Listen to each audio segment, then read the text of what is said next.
कभी भी लोग महिलाएं आती हैं ऐसे यहाँ दबा करके ले आते, पुस्तक यहाँ दबा लेते हैं, बाजू में दबा लेती। कितना अपमान कर रहे हो। देव शास्त्र और गुरु बराबर होते हैं। क्या तुम भगवान को उठा करके ऐसे ले लोगे क्या? ऐसे जैसे बच्चों को ले, थैली लिए हैं, थैले में लाते हैं, बैग में लाते हैं, बैग को जमी ऐसे लटकाते हुए लाते। ये सोचो कितना अपमान कर रहे। अब बुद्धि नहीं आ रही है, हमारे बच्चे बात नहीं मान रहे हैं, हमारे घर में कलह मची हुई है। बंधुओं, तुम जिनवाणी का कितना आदर। तो स्वाध्याय करते हो बड़े विनय के साथ करो। जितने विनय के साथ स्वाध्याय करोगे वही स्वाध्याय तुम्हारे केवल ज्ञान में काम बनेगा, केवल ज्ञान प्राप्त करा सकता है। और विनय नहीं करोगे तो तुमको नरकों की यात्रा करा सकता है। और कभी भी हो जिनवाणी को मंदिर में पढ़ते हो तो चावल आदि रहते हैं, हमेशा चावल आदि को झड़ा करके ऐसे साफ करके जिनवाणी, जिस स्थान से जिनवाणी उठाई है उसी स्थान पर जिनवाणी को रखना चाहिए। जब परीक्षण पर्व आदि होते हैं अथवा कोई स्वाध्याय का होता है, कोई प्रतियोगिता आदि निकलती हैं, तो लोग शास्त्र को लुका करके रख देते हैं, छिपा करके। कितना कर्मों का बंद कर। और तो क्या बंधुओं, छेपा नहीं मिला तो ऐसे पेज को मोड़ देती हैं, पृष्ठ को मोड़ देती हैं। सोचो तुम्हारी उंगली को कोई ऐसे मोड़ के और 24 घंटा रखा रहने दे, दर्द होगा कि नहीं? आखिर जिनवाणी है, कभी भी पेज आदि नहीं। और किसी जिनवाणी के पृष्ठ खराब हो गए हो तो उसको वाइडिंग कराओ, उसके कवर चढ़ाओ। आज के दिन धूप दिखाई जाती है, हमेशा 1 महीने 2 महीने 6 महीने के अंदर बड़े बड़े शास्त्रों के होते हैं। धूप दिखाइए बंदो और विनय के साथ पढ़ो। और ऐसा नहीं, बहुत सारे लोग तो महाराजों के पास जाते हैं, माता जियों के पास जाते हैं, उतनी समय तो मांग लेंगे कि हमें साहित्य दो, हमको साहित्य दो। और बंदो ले आते हैं और पता चला दीपावली हुई, अपने घर की सफाई करी और सारा मंदिर में जाकर के शास्त्र रख दिए। ये कौन सा तरीका है? क्या मंदिर अटाला है? क्या मंदिर कचड़ा घर है? क्या कि अपने घर की तो सफाई कर रहे हो और मंदिर में आकर के सारी पुस्तकें इसलिए मत लाओ, मत पढ़ो। एक पुस्तक से पढ़ लेना, लेकिन कम से कम मंदिर में आलतू फालतू की चीज़ें नहीं रखना चाहिए। और रखते हो तो जिनवाणी तो घर में होना चाहिए। अपनी उच्च आसन, जितने जिनवाणी की विनय करेंगे, कभी जिनवाणी में कभी दीमक आदि ना लगे, देखते रहना चाहिए, पृष्ठ खराब ना हो। इतनी सावधानी से पढ़ो। और पढ़ते हो तो बड़े, कभी भी जिनवाणी को पढ़ते हुए तो लेटे हुए कभी पढ़ना नहीं चाहिए। बच्चे होते हैं पुस्तक पढ़े, ध्यान रखना। जो जिनवाणी को, जिनवाणी तो है भले तो वो पुस्तक आखिर वही आदिनाथ का है, और वही तुम्हारा नाम भी कुछ भी हो, पुस्तक शब्द तो वही है ना। अगर जो जिनवाणी को अथवा पुस्तक को लेट करके पढ़ता है उसको अगले भाव में अजगर बनना पड़ता है। अजगर बनते हो, मैं नहीं कह रही हूँ, अजगर, वो अजगर लेटा हमेशा अजगर सोता रहता है। इसलिए बंधुओं, कभी भी हो लेट करके जिनवाणी नहीं पढ़ना चाहिए, लेट करके कोई भी पुस्तक नहीं पढ़ना चाहिए, लेट करके कभी सुनना नहीं चाहिए। हाँ, किसी अस्वस्थ हैं, साधु होते हैं, अस्वस्थ हो जाते हैं, जब उनकी संलेखना समाधि चलती है तब उनको लेट करके सुनाया जाता है। लेकिन सक्षम हो, बैठे हो, सही हो, स्वास्थ्य ठीक है तो जिनवाणी को कभी भी पैर के ऊपर जिनवाणी को नहीं रखना चाहिए। बहुत सारे लोग होते हैं जिनवाणी पैरों में, इधर जांघों में रख लेते हैं। ये अधोभाग है। नाभि के नीचे जितने भी भाव होते हैं आप लोग नहीं करते, बहुत अच्छा है। लेकिन बहुत सारे लोग होते हैं कि जिनवाणी को पैरों में रख करके अथवा नीचे ऐसे पढ़ते हैं, नहीं। तो बंधुओं, आज के दिन यह श्रुत पंचमी पर्व पर हम उन अरहदवली उधरसेन आचार्य महाराज को नमस्कार करते हुए उन आचार्य भूतबली पुष्पदंत आचार्य महाराज का हम लोगों के इतना उपकार, उनके उपकार को इस भाव में क्या भाव में भी नहीं चुका पाएंगे। यही प्रार्थना करेंगे कि भगवान मुझे ऐसे ही श्रुत की मुझे केवल ज्ञान की एक दिन मुझे प्राप्ति हो।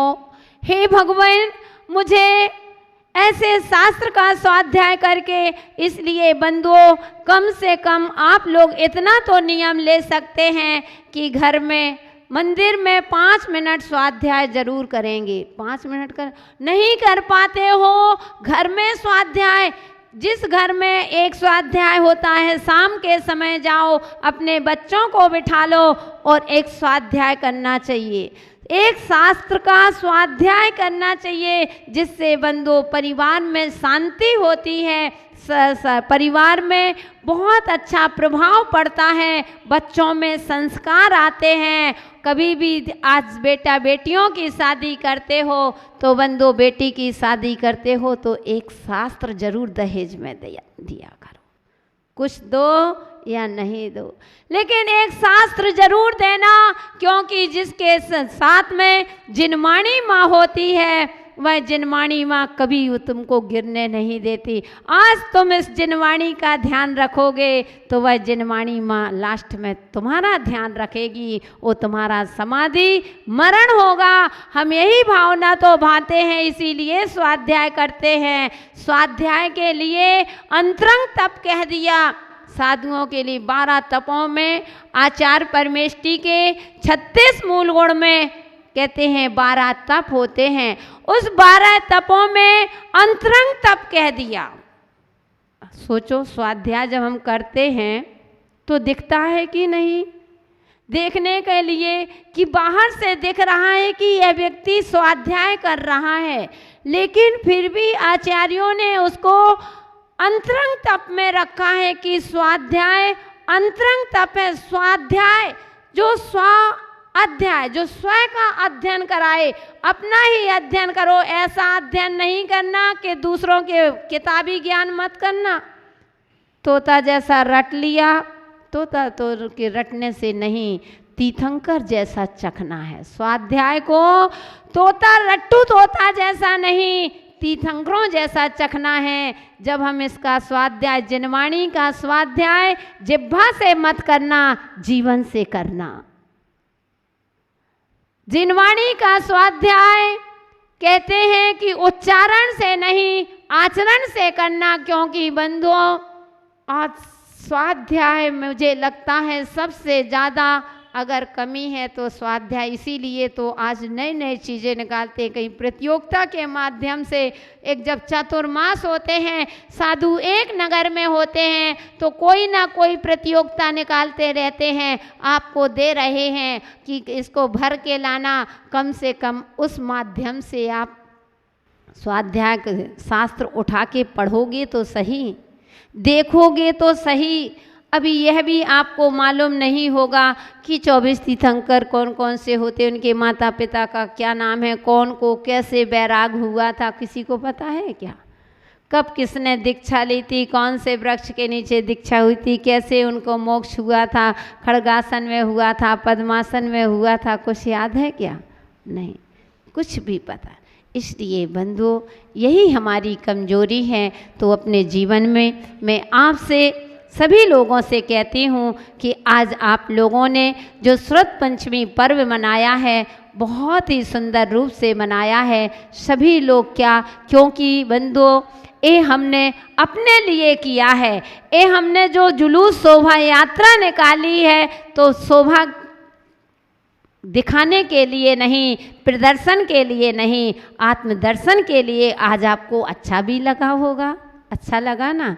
सब लोग कह रहे थे कि माता जी रंगिया के इतिहास में ये पहली बार ऐसा हुआ है। बंधुओं बड़े बड़े शहर, बड़े बड़े नगर में भी ऐसा जुलूस नहीं निकला होगा जितना सुंदर असम में आपका पहली बार इतना अच्छा जुलूस, वो भी रंगिया में ऐसे रंग गए थे उस जिनवाणी माँ के रंगों में, उस जिनवाणी में ऐसे रंग गए थे, सब कुछ भूल गए थे। नारे लग रहे थे कि नमोस्तु शासन जयवंत हो, जिनवाणी माँ जयवंत हो, कि हे जिनवाणी माँ हमेशा तुम्हारी जय जयकार होती रहे और हमारे माध्यम से जितना बने बंदो धर्म का प्रचार करना। आज के दिन शास्त्र भेंट किए जाते हैं, सभी ने शास्त्र भेंट किए, खुश होकर के सभी ने सभी माताजियों को शास्त्र भेंट किए। ऐसा कोई व्यक्ति नहीं जिन्होंने शास्त्र भेंट नहीं किए हों,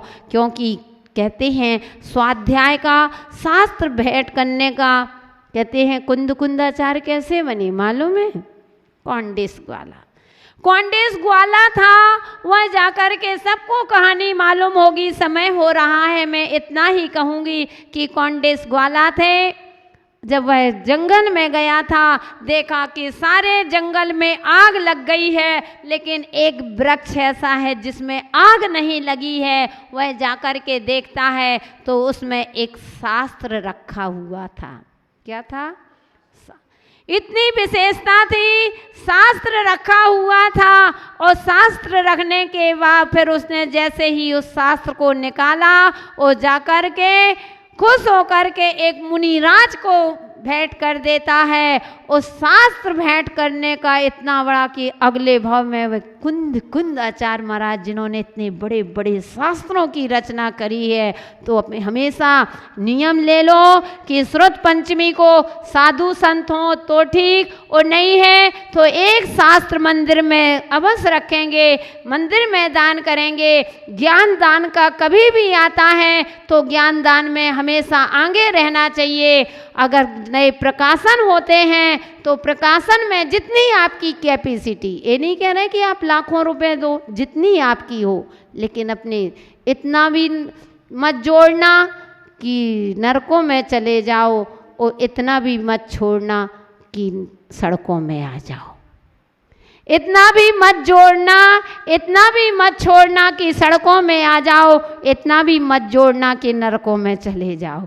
इसलिए बंधुओं तो दान करते रहना चाहिए। 4 प्रकार के दान में एक अपने ज्ञान दान आया है, तो ज्ञान दान की महिमा यही है कि जो ज्ञान दान देते हैं उनको एक दिन केवल ज्ञान की प्राप्ति होती है। जो हमेशा जिनवाणी का प्रकाशन कराते रहते हैं उनके घर में 7 पीढ़ी तक, कहते हैं ऐसा बताते हैं कि उनके घर में उनकी बच्चे आने वाली पीढ़ी में कभी भी वे बुद्धिहीन नहीं कहलाते हैं, हमेशा वह बुद्धि से विकसित होते जाते हैं। एक ज्ञान का प्रभाव हो रहता है। इसलिए अपने जीवन में खूब स्वाध्याय करें। वो आपके जीवन हर साल अब मनाना, एक साल नहीं कि अब माता जी के सामने, चाहे छोटे रूप में बनाओ चाहे बड़े रूप में बनाओ, एक विधान तो होता ही। जुलूस नहीं है अगर पालकी तो सिर में अपने शास्त्र को थाली में सजा करके सिर में रख करके जुलूस निकालना,